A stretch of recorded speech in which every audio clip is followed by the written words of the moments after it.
कह रहे? भगवान पिता रात्रि सरदोत्फुल्ल मल्लिका वीक्षरन्तु मनश्चक्रे योग माया मुपाश्रिता। ध्यान देना, भगवान ना पिता रात्रि, भगवान अपि रात्रि, भगवान की ही रात्रि। भगवान आप पिता रात्रि शरदोत्फुल्ल मल्लिका, शरद पूर्णिमा की रात। जब शरद पूर्णिमा का समय आता है तो वन बाग उपवन सब खिल उठते हैं, फूल उठ जाते हैं, खिल उठते हैं फूल। भगवान आप पिता रात्रि शरदोत्फुल्ल मल्लिका, मलयाचल की सुगंध हवा चलने लगी। वीक्षरन्तु मनश्चक्रे योग माया मुपाश्रिता, भगवान ने योग माया को आदेश दिया। भगवान ने जिस दिन रास रचाया, जिस रात्रि में रास रचाया, वो रात्रि 6 महीने की थी। ध्यान से सुनना। योग माया को आदेश दिया, जाओ योग माया, अपनी योग माया के प्रभाव से दिन मत होने देना, 6 महीने तक रात्रि रहेगी। जब तक मैं रास रचाऊं, तो 6 महीने की रात्रि हुई थी, एक रात्रि, इसलिए कह रहे भगवान की ही रात्रि। भगवान आप पिता रात्रि शरदोत्फुल्ल मल्लिका वीक्षरन्तु मनश्चक्रे योग माया मुपाश्रिता। भगवान बंसी के वट पर, यमुना के तट पर, कदम के वृक्ष के नीचे बैठे हुए।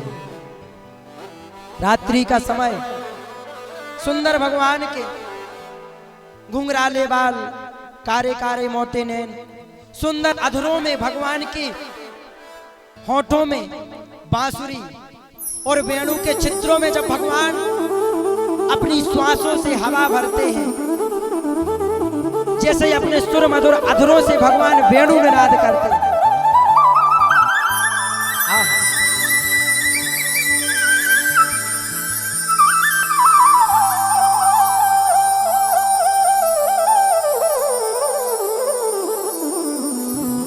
वेणु निनाद भगवान कर रहे हैं। और जैसे ही भगवान ने उन वेणु का उस बांसुरी के चित्रों में अपनी श्वास के द्वारा हवा भरी, और जैसे ही बांसुरी बजाई, और जैसे ही भगवान की बांसुरी बजी, तो जो पेड़ हैं वो हरे हो जाते, उनके पत्ते हरे हो जाते, मलयाचल की सुगंध पावन शीतल हवा चलने लगती है। जो यमुना का जल है, जो शीतल हवा है, वो यमुना का जल किलोरे लेने लगता है।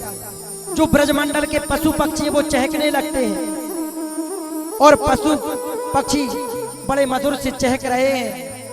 मोर नृत्य करने लगे, जैसे ही मोरों के कानों में भगवान की बांसुरी की आवाज पहुंची, मोर नाचने लगे, पशु पक्षी नृत्य करने लगे। आहा, कितना सुंदर वह ब्रजमंडल का दृश्य। रात्रि का समय और वेणु की निनाद को गोपिकाओं ने सुना। सुखदेव जी कहते हैं राजा परीक्षित से, राजन, जैसे इस वेणु की बांसुरी की आवाज को गोपी ने सुना, तो एक गोपी गाय को लगा रही थी, मतलब दोहना, ब्रज में बोलते हैं गाय को लगाना ने दोहना। तो गाय के दुग्ध के नीचे पात्र रखा है, वो पात्र भर चुका है, लेकिन उस गोपी के कानों में जैसे ही भगवान की बांसुरी की आवाज गई, वो गोपी भूल गई, और वो पात्र से वो दुग्ध, वो दूध निकल गया, जमीन में बह रहा।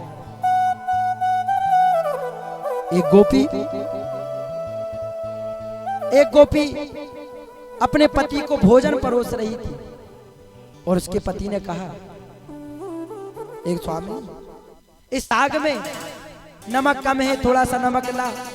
और जैसे ही वो रसोई में गई, उसके कानों में भगवान की बांसुरी की आवाज गई, वो भूल गई, और नमक की जगह शक्कर का डिब्बा उठा लाई, वो पूरी थाली में कुड़ी दी। ए बावरी है गई का, पागल है गई का, पतो ना है। लेकिन जिसकी भगवान के चरणों में लगन लग जाती है ना, उसको संसार में नहीं दिखता। संसार में क्या हो रहा, आग लगे पूरी बस्ती में, हम तो हैं कृष्ण की भक्ति की मस्ती में। और सुखदेव जी महाराज कहते, एक गोपी उसी समय श्रृंगार कर रही थी, और जब वो गोपी श्रृंगार कर रही थी, श्रृंगार करते करते उसके कानों में भगवान की बांसुरी की आवाज पहुंची, तो वो गोपी का श्रृंगार उल्टा फुल्टा हुआ।